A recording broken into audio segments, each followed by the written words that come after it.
Are we set? So hi, I'm Nancy Snoke, and this is my talk about evolving your office's security culture. And it's a story-based talk, but that also looks at literature and such that's available too. So a quick look at who am I. I just started my own business this year, Magic Security LLC, to specialize in finding and fixing vulnerabilities in web and mobile applications. I couldn't decide whether I wanted to be a penetration tester or a developer, so I decided to do them both. Educationally, I got my Bachelor's of Science Engineering in Computer Engineering and Physics with a minor in Math at Tulane University up the street, and got a Master's in Computer Science, dropped out of my PhD program. And I'm on Twitter. That's my company email address, my company website, and my personal blog, in case anyone's interested. So all the stories I'm going to tell are true stories where I've changed all the names to protect the insecure people. And so I have pseudonyms, and I stole them all from the Atrocity Archives by Charles Stross because I just needed a good place. So that's a good novel. So I'm going to be Bob or Mr. Howard in the first story. And the other character is Andy, who's a good manager who might sometimes go overboard on theoretical stuff. And so the first story, a failure that should never have happened, starts something like, I'm in a brand new job, and Andy's my new manager. And this company is sort of a company in transition. They're trying to get their security stuff right, but they don't really have a program yet, so they're working on it. So my first day, Andy comes up and says, hey, Bob, I really love your security background. I want to really make use of it. Can you write me a proposal for what we need to improve in our company? I'm just like, great, I'd love to write the proposal. And then he's like, okay, just send me an email when you're done. No details. So I decided to take it from there without asking any further questions. And I do some research. I check out what's going on in the company because I was new there. And I write this gorgeous, beautiful, thick proposal covering everything with 2 pages of citations, and very technical. It was beautiful. I send it over to Andy and say, hey, Andy, I finished the proposal. Let me know what you think. And a couple days later, he hasn't got back to me. So I'm like, hey, did you get a chance to read that yet? It's like, well, I read through the abstract, but I haven't really been able to get any further. So, and whatever ends up happening is he never reads it. So this was a great opportunity. How often does somebody ask you, come on, make proposals, how can we improve? But then complete failure because I wrote something that wasn't what they wanted. Yes, try to avoid that much thickness in posts. So next thing I'm going to do is like a post-mortem of what went wrong here, which is just the introspective questions you can ask yourself. And they don't have to be these questions. These are just ones that seem to be generally applicable. So what was the best thing about what happened? What was the worst thing? How could this have been improved? And what could I have done differently? Well, in this case here, the best thing was that I did research and figured out what the company needed in terms of security. And the worst thing was no one read it. And how could this have been improved? Well, probably I should have been shorter, clearer, maybe given them a PowerPoint. This company loved PowerPoints. And maybe focus on 1 or 2 important changes instead of flooding them with a whole list, because that overwhelms people. And so in terms of what I could have done differently, I could have been curious. When I first got the assignments of just saying, great, I could have said, oh, what areas are you interested in? Or do you have something specific in mind? And knowing who I was talking to, which I sort of already touched on, which was keep it short, easy to follow, and focus on the benefit to the company, which is what management types generally like. But this little failure is what got me started thinking about security culture to begin with and how hard it is to make anything change. And so this is a good point to just do a brief overview of what literature says about security culture before going on to some more stories. So if you just go to Google and type in culture definition, this is what you get. The behaviors, beliefs, values, and symbols of a group that are passed along by communication and imitation from one generation to the next. And if you do the same with security, you get the state of being free from danger or threat. So we can just derive really quickly, security culture is the behaviors, beliefs, values, and symbols of a group that help them be free from danger. And the important thing in this is actually that word group for culture, because there is no culture for one person. You have to have multiple people for there to be culture. And so if you're looking at how you can change the culture the security culture in a company or something, you're looking at those group behaviors and values. So culture requires people, and we can use NolaCon as an example. And so yeah, if we're a group of people, so there is a culture here which would be different in our behaviors and beliefs than random tourists on the street. Okay? And some of those ways it would be different is probably, we all probably have better passwords than them. That's a behavior. And also, within any corporation or group, you have the main culture, but you have subgroups which people belong to, and those each have their own culture. So here at NolaCon, we have our sponsors, our organizers, staff, speakers, attendees, etc. And an important thing about the subgroup culture is if they have very strong subgroup culture, then it can be hard to change the whole group culture because the subgroups will resist changing. Okay, so briefly, there's also a hierarchy in all these cultures. And depending on where you are, you're allowed to do different actions. And a lot of times if you step out of line, like if this was a wolf pack, which has a hierarchy, and you stepped out of line, you'd get beaten up by the other wolves. With people, we're generally more civilized, but similar things. And I just made up a little hierarchy for NolaCon, which could or could not be correct. But I put the organizers at the top. They're like telling most people what to do. And there's overlap between groups. And as I show, the sponsors and the speakers both have some chance of influencing regular attendees. The sponsors do it by incentivizing you. You know, there's a great drawing for a Atari thing out there, so you changed your behavior by giving them your card and talking to them. And the speakers by maybe saying something that's influential. But if you step out of where you are in the hierarchy, then you can get in trouble when you're trying to change culture. So what are the ways you can change the culture? And that's by either changing the people, the technology, or the policies.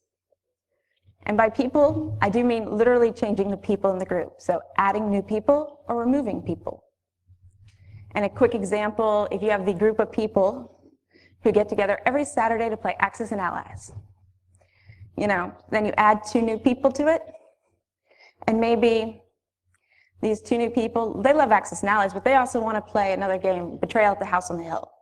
So then you change the culture. You're not just the group who plays Axis and Allies on Saturday, you're the group who plays Axis and Allies or Betrayal at the House on the Hill. If you change the technology, so there the technology is a board game in that example. We could change it to a LAN game or using a gaming system, and you've changed the culture. And if you change the policies, policies can be written or unwritten. So like our gaming group, they probably don't have any written policies. But there may be an unwritten policy that you always bring beer to the other person's house. And somebody may say, hey, I can't drink beer anymore because it's too fattening. And so they start bringing light beer, changing the culture. All right, so a quick side story on policy enforcement. And this case, this is after the first story happened. I was given an assignment to write some policies on secure coding and PCI compliance. And I thought it sounded great, and so I didn't fall into the trap I did in the first story of making it too long or anything. I got into 5 short sentences that if you followed it, you'd be PCI compliant. And I had extra detail and stuff, and I was really happy about it. I was like, okay, these people need this. They need to know how to do some of this right. They're hard at input sanitization, you know, etc. And I was thinking all the code was going to change, but because there was no enforcement, people said they read it, they signed off on it, nobody changed anything. So you have to do something to either positively or negatively reinforce your policies, or no one's going to do anything. So I can't say I'm really in favor of too much negative reinforcement. You don't want people scared that they're going to lose their job if they report a security incident, because then they won't. They'll just try to cover it up and it'll be harder to figure out. So I do like positive reinforcement when possible. But sometimes you have to at least have some sort of negative feedback. All right, so I stole this graph from Josh Moore's book on job reconnaissance, because I think there's something to be said about this type of management and the organization size into how you can change culture. And so when you start off a company, at the very beginning when you're tiny, you have like cowboy style management.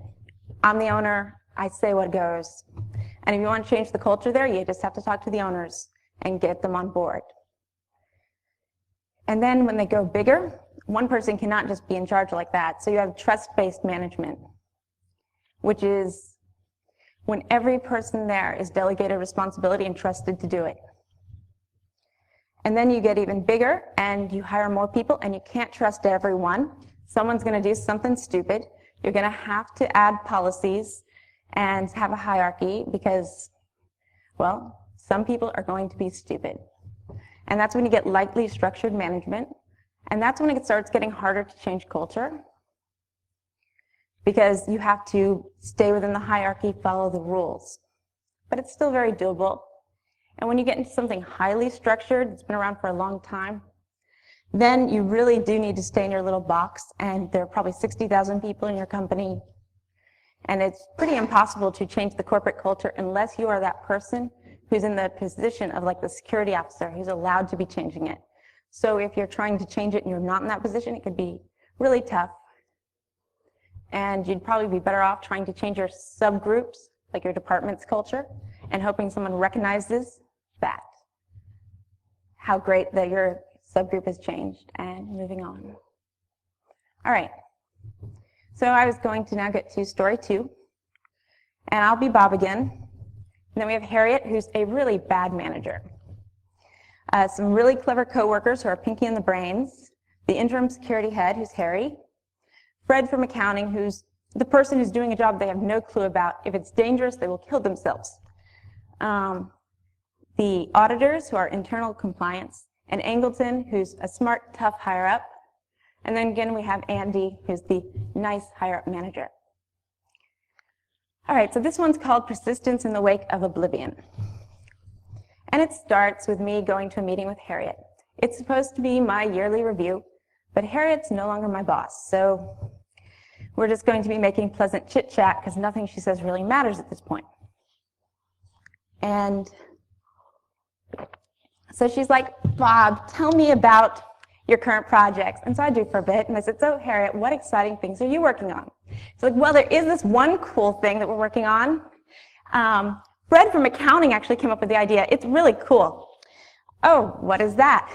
Well, we found out a way to get rid of all those password reset requests that we always get calling customer service. Oh, how are you going to do that? Oh, it's easy. We're going to get rid of the passwords. What? How are you going to do that? Oh, well, we're just going to have them enter their first and last name, birth date, and zip code. It'll be great. Well, what if we have 2 customers with the same name, birthday, and zip code? Oh, we don't. We checked. It's fine. What about the fact you might know that information for someone else? Could be a security problem? No, it's fine. Fine. Okay. Who's working on it? Oh, Pinky's going to work on it. It's great. So Harriet's a very difficult person. So it's a good idea to not try to change her mind. Difficult people, it just starts hostilities. So I backed away from that and got information and decided to take it elsewhere. So when you're trying to make a decision and you don't know what to do, you can do a pre-mortem, which ask yourself questions to sort of figure out what steps to take. So in this case, what's the best case scenario? And that's that the business pulls this really silly idea. And what's the worst case? Not pulling the idea. What am I feeling? Annoyed. And why do I ask what I'm feeling? And that's because if I'm angry or upset in any way, I might do something really stupid based on that. And if I make myself acknowledge what I'm feeling, I'm a lot less likely to act on that feeling and do something really stupid. And what steps do I take? Well, I'll talk to Pinky, see if he can take care of it. So that's what I do. I say, hey, Pinky, I just was with Harriet and heard about this passwordless thing. I think it sounds like it might be a bad idea. What do you think? Yeah, well, I had some reservations on that. I actually sent an email out to Harriet and the auditors, and Harriet sent something back, said it was fine, and the auditors never said anything. So, I'm not sure what to do. Oh, well, I think so what I do is I just decide to go take it to Harry, the interim security person. He's interim because this company is trying to start a big security program, but they haven't actually found the head yet, so he's the interim person. And I'm friends with him, so I decide just to jump over and talk to Harry, see if he can take care of it. Yes, there's a lot of running around in the story. So Harry, have you heard about this passwordless thing? And I find out he hasn't, so I tell him about it, and then he immediately sees the problem. And we sit there and we brainstorm how to take advantage of this for a few minutes, and he says, all right, yeah, I can take care of this for you. Just get whoever has problems to email me, or just send out an email and tell them if they have a problem with canceling it, just reply back. I'll completely take care of it, but I'm sort of busy, and I'm going to be leaving the company in a few weeks, so you need to do it fast. Which is an annoying thing, but I go back to Pinky and have him send it out, since I'm really not supposed to be involved in this. And so he does. And we wait patiently. And yeah, nobody sends back anything, which is a little weird, although it was near a holiday, and obviously that always gets you poor responses. So Harry leaves the company and it's not fixed. And so the next step is actually me ranting to Pinky and the Brains and saying, hey, this is just really annoying. And the Brains says, well, we should need to go up a level, elevate it up to Andy, who's the next Harriet's boss, and make sure he knows what's going on. So we do that. We elevate to Andy, explain the situation to him. He doesn't quite get it the way Harry did, but he sees that there's a problem. And he wants us to document that we've at least advised everyone not to do this, although he doesn't quite go for the completely saying no to the business the way I would. But yeah, he wants to cover our butts. And so he wants us to send everyone out another email. There's a lot of emailing here. And say that this is a bad idea. And we do that. And we start waiting patiently again. And we don't get a response from the auditors. But there's a meeting next week. And with Fred from accounting and Pinky, and what happens is he's really quite upset. He doesn't understand what's going on, why we're questioning the business's ideas, and he's upset. So at this point, we're all upset too. So it's time to think about what to do, and we do another little pre-mortem, and we still want the business to pull the idea. The worst case is not pulling the idea, and at this point, I feel like getting up and letting the company implement this. What steps do we take? We actually elevate to Angleton, who, in our hierarchy at this company, he's our boss's boss's boss at this point, about the highest person up we can feel that we can go talk to without breaking, the rules that we're allowed to do. So we do that. We explain it to him. He says he's completely taking it out of our hands. He looks up some people in the auditors and shows them how easy it is to come up with this information. And sends it to them. And yes, it gets taken care of just like that. So there's a little bit of waiting still, but it gets corrected. So just a quick look, what happened here, what could have been improved, what was the best thing that we got it stopped through persistence and elevating. The worst thing was the length of time. It was several month process. And what could we have improved? Better communication, possibly to keep the business from getting upset, or improve the speed of the response. And what could we have done differently? Well, we knew the auditor was well known for disliking long emails, so maybe not have sent a long email. Try something short and snappy, or just picked up the phone and did a call and asked for a meeting about the compliance issue to try to get things moving faster. All right. So story 3 is about raising security awareness in developers. And in this one, we're evaluating Sonar for static analysis of code. It's something I'm doing. And this is something I already thought they needed, was more security awareness. But as I'm going around, I see Sonar picks up something. I'm looking at the code around it. I see an interesting comment. I don't know if you can read that. But it says, attempt to load their username and password from cookies. The values are decrypted using strong cryptography for enhanced security. Well, that catches my eye. So I'm like, oh, well, what are they doing? Well, it's hidden in the next class under, so I go to the next class. And then we get, this class uses strong cryptography for enhanced security in the comment at the top. They really like that phrase, strong cryptography for enhanced security. Anyone want to take a guess what crypto algorithm I find they're using here that they call strong cryptography? Yeah. No, not quite, but no. Yes, they were using single des, and somebody thought it was strong cryptography. I actually had to look up in the source control when this was written, because I was like, could this possibly have been written long enough ago that that would have been okay? But it was 2007, so it was a while ago, but they should have known better. So I decided that was the last straw, so to speak, on the developer training, or lack of.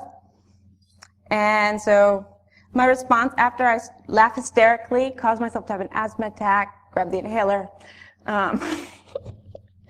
is to write an email first saying, hey, we have to get this des out of our code. It was broken in 1998. It takes, what, a second to brute force? You know, it's not security. It's just pretending. And 2, whoever thinks this is obviously shouldn't be working on our code. We need to have some training. And well, the response is, well, we'll try to get that changed as soon as possible, but we don't have the money for training. So I'm like, well, I could work out some training. Well, we don't have the time to put you on it right now. So my pre-mortem of what I should do. The best case scenario is that we want them to train their developers on security. The worst is someone keeps on thinking des is strong crypto.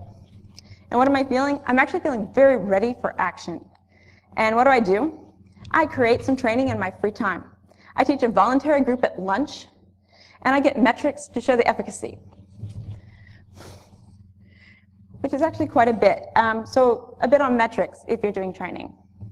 There are 2 types of metrics you can get. Your learning metrics, which measure what you did on the learning activity, which can be like doing a survey before and after, and then you can compare the results to see how their opinions and things have changed, or do a knowledge test at the end.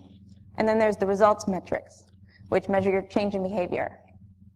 And that's when you get a baseline before, like, for example, if you're doing phishing, you see how many people click on the phishing emails. Or in this case, how many security bugs are there in static analysis? And then after the training, you can then run these again and look for improvement. So I actually created a nice little insecure Java app, because as far as I know, there aren't any really insecure Java apps that anyone's done. If anyone knows of any, I'd love to hear about them.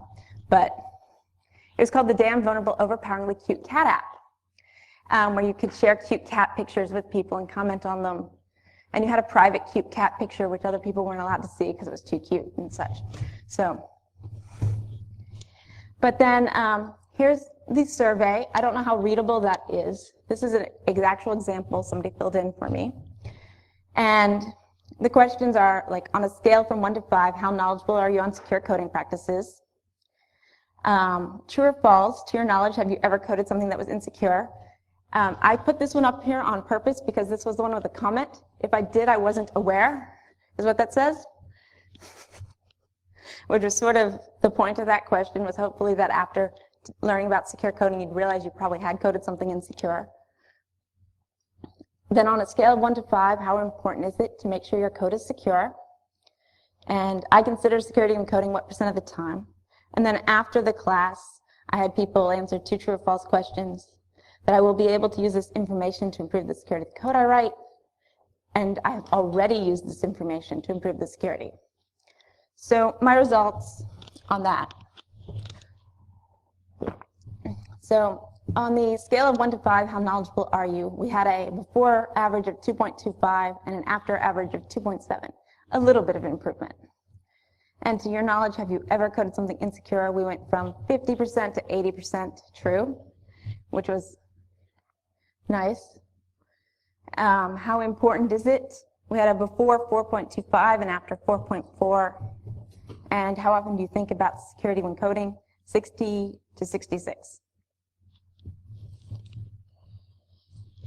All right. And then I will be able to use this information to improve the security of the code I write, 100% true. And I've already used this to improve the security of the code I write, 20% true. So a note on this, this was a small company. There were 20-some developers altogether. So it was a voluntary group. I got 7 to show up for the first lunch. And then somewhere in the middle, we dropped down to 3, and then we went back up to 5. So their numbers are not statistically significant. But still, metrics are always a nice thing to show people when you're trying to convince them to go with a program. So after this is done, I should gather up these metrics, and I try to say, hey, look, they also, the other note I wanted to make here was they didn't improve as much as you might think, like 60 to 66% and 2.2 to 2.25 to 2.5 or whatever. They seemed very minimal improvement, and I think that's because the people who would give up their lunches to go learn about security are probably the people who are already a little more security conscious. So there was less improvement than there would have been if it was everyone. But yeah, I send this off. I say, hey, I really think we should look into doing this training. I could do something formally for everyone. Look, here are the results. And they were like really happy with the results, really glad we did the lunch and learn, but still thought we didn't have time. So yeah, enter the PCI auditors. I love talking to the auditors, to be honest. I'm probably the only one who ever voluntarily says, hey, I want to work with the auditors. But yes, after speaking with the PCI auditors, they recommended the secure coding class and that I teach it. And people listen to your external auditors. So if you can get them to suggest something, normally your company will implement it. Or at least that's my experience. And so then after they made that recommendation, then it was like solidly down. I was going to do this. And then when we were planning this, company finally got their new security officer. I talked to them about getting this done, and they were really impressed, and they wanted me to help out with all sorts of other security awareness programs, which was great. So got me the opportunity to actually work on culture everywhere.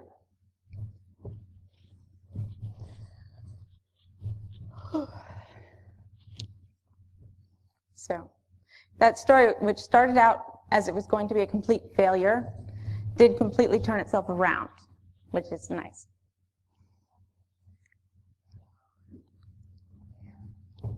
So, and I did that at least 15 minutes faster than I did practicing at home right there. So, but luckily we started late. So, I will say my conclusions are that you should, 1, consider your company before trying to change the security culture and see what would work.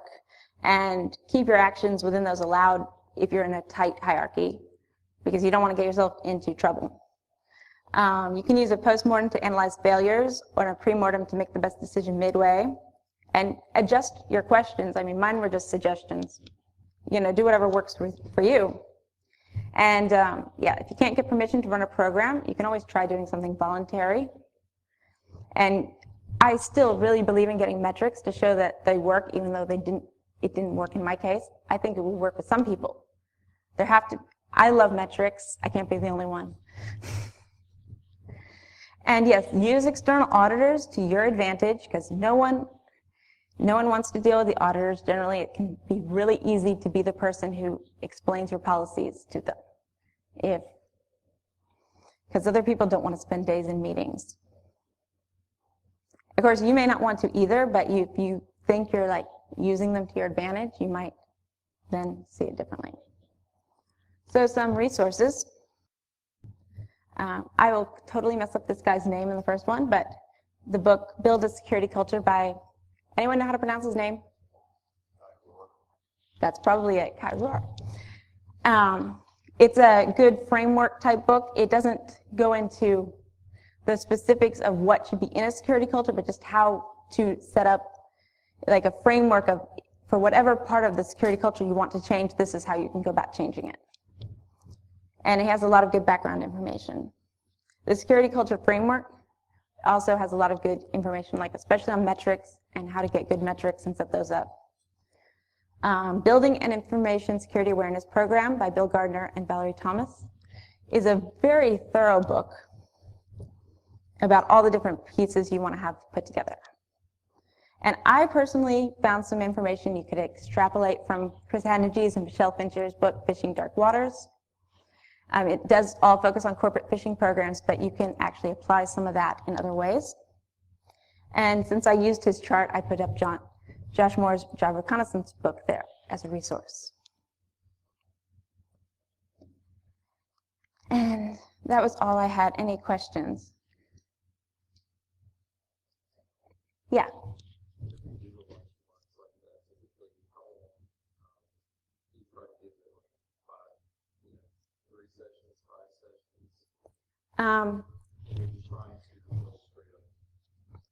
I think 6 is actually the recommended number if you're trying to train people on something. I read that that's actually the best number to use is 6 sessions to really learn it over a period of time, divided out over 6 weeks. Hey.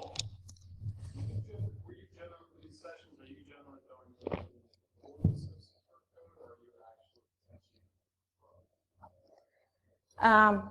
Well, what I was doing was, it was sort of like a combination of, I was starting with some insecure code and then showing, hey, this is insecure, this is how I know it's insecure, and this is how we fix it. It was a combination of stuff. So there was some, this is exactly how we fix it using Java like we do here, but then there was also some of just, this is what makes this bad to begin with, some more general stuff.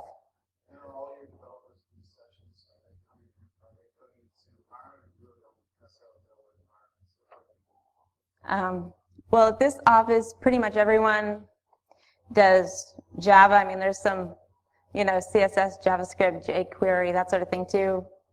But I mean, it's almost all Java-based stuff, Java MVC. Although, I love doing things like that for any language, personally. Anything else? Anyone have any good stories about trying to change culture? No? Or funny stories?